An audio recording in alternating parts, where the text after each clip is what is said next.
Puji Tuhan, haleluya. Sobat STI yang dikasih Tuhan, hari ini kita akan bersama-sama mendengarkan bagian firman Tuhan yang saya ambil dari 1 Korintus pasal 6 ayat 18 dan 19. Demikian bunyi firman Tuhan.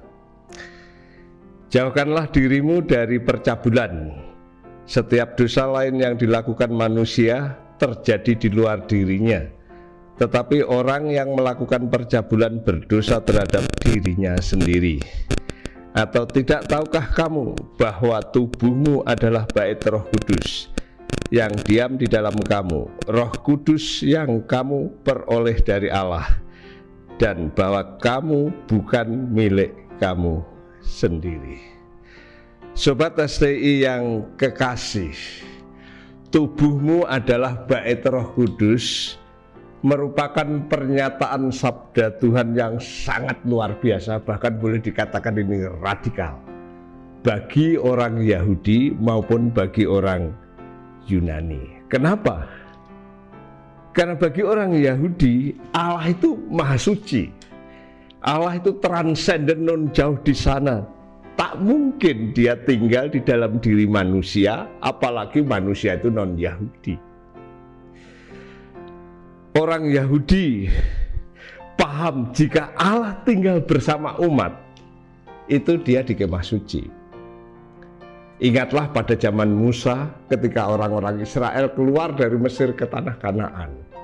Allah hadir di tengah-tengah umatnya dan itu tinggal di kemah suci.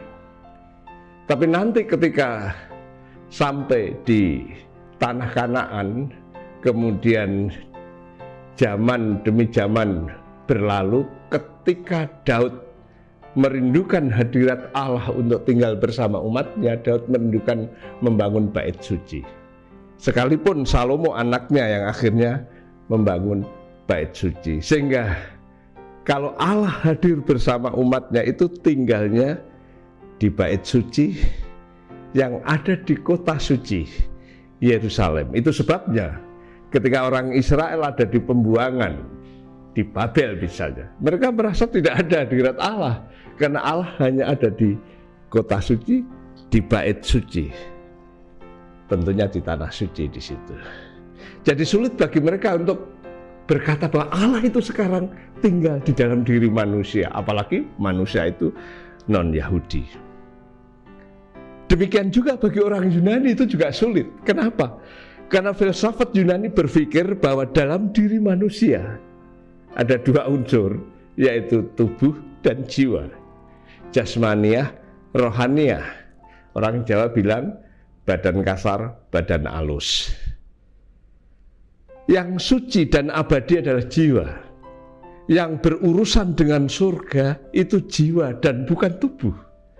Itu sebabnya tubuh itu perkara jasmani, bukan perkara rohani. Maka tidak apa-apa bersetubuh dengan siapapun. Tidak masalah karena tidak ada kaitannya dengan rohani. Tubuh bisa saja berbuat dosa, berzina, cabul untuk kepuasan diri sendiri. Tidak apa-apa karena itu sifatnya sementara. Yang ada di dunia ini tidak ada perkara dan kaitan dengan yang abadi. Tapi Paulus berkata bahwa tubuh itu disatukan dengan roh. Ingatlah ketika penciptaan Adam, dari tanah yang menjadi tubuh kemudian ditiupi roh, baru hidup menjadi manusia, itu Adam. Sehingga tubuh tidak bisa dipisahkan dengan roh, melainkan disatukan. Manusia itu ya jasmaniah, ya rohaniah. Tubuh berharga. Sekalipun sudah jatuh dosa, tubuh berharga karena ditebus oleh darah Yesus. Itu bernilai di hadapan Tuhan dan jangan dipergunakan untuk percabulan. Lebih lanjut Paulus berkata, tubuhmu adalah bait Roh Kudus. Tubuhmu sudah dibeli dengan darah yang mahal, yaitu Kristus. Tubuhmu itu milik Tuhan. Tubuh itu penting. Nanti ketika Yesus datang kedua kali, tubuhmu disatukan dengan rohmu, dibangkitkan, diberi kualitas baru, naik ke surga bersama-sama Tuhan. Artinya apa? Tubuh insani kita ini berharga di mata Tuhan. Maka kita harus menghargainya.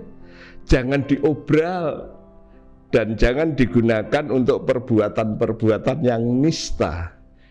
Jangan dipergunakan untuk perbuatan-perbuatan sembarangan, karena Tuhan mau memakai tubuh kita untuk kemuliaan-Nya. Sobat STI yang dikasih, coba bayangkan seandainya kita ini dipercaya oleh Bapak Presiden, Pak Jokowi misalnya, untuk menyampaikan pandangan kita mewakili umat Kristen mengenai maraknya intoleransi, rasisme, kekerasan, dan penistaan agama yang terjadi di Indonesia di akhir-akhir ini, dan kita diminta ke istana untuk menyampaikan pandangan kita.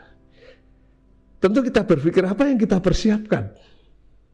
Jelas materi harus jelas, harus tegas, tapi juga harus baguslah.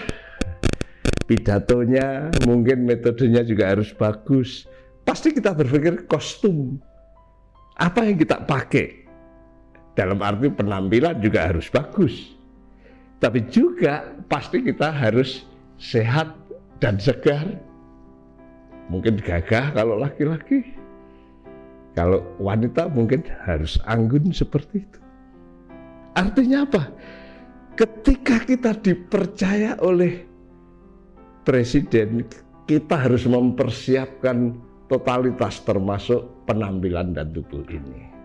Nah, kita dipercaya Tuhan menjadi saksinya, supaya melalui hidup kita dunia tahu bahwa melalui hidup kita mereka kenal Yesus. Melalui pelayanan kita mereka kenal Yesus. Itu sebabnya peliharalah tubuhmu baik-baik supaya tetap sehat dan segar, umur panjang, bahagia menanti Tuhan datang, makan yang baik, istirahat yang cukup, olahraga teratur, konsisten, relaksasi. Gunakan seluruh tubuhmu ini untuk kemuliaan Tuhan. Kenapa?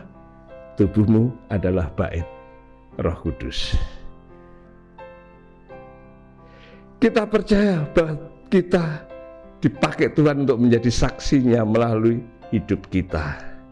Itu sebabnya terus jaga tubuhmu supaya tetap bagus, sehat, segar, karena tubuhmu adalah bait Roh Kudus.